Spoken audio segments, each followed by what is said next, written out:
Norberg. And Halden Esko is going to win this year's Jukala Relay.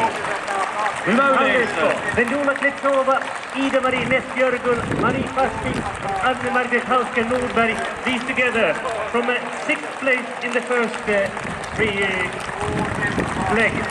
4th place from the second leg. And the 1st place in the last leg. And now again, winners in Tiomila and winners here.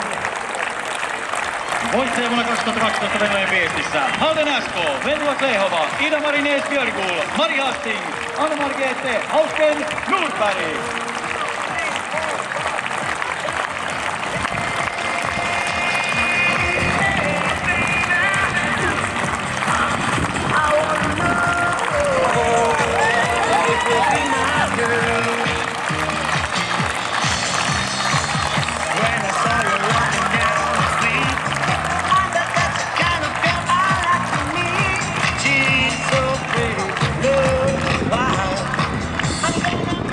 Ja näin voittajan on helppo hymyillä. Se on se vanha sanonta ja se kyllä pitää paikkansa kun katsoo noita Haldenin tyttöjä.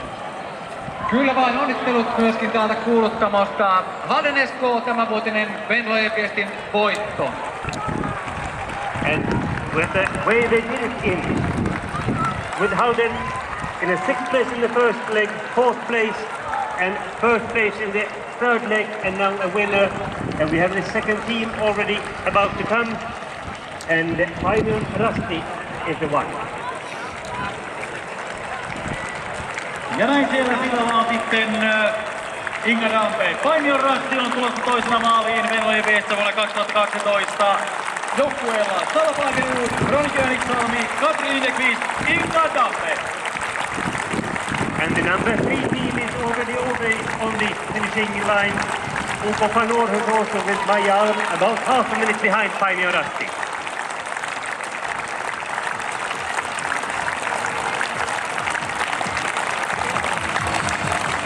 Näin siis Paimion Rasti, koko joukkue siinä saattaa Ingrappea kohti maalia.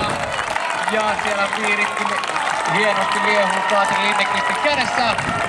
Paimion Rasti, Venlojen viestin kakkonen tänä vuonna.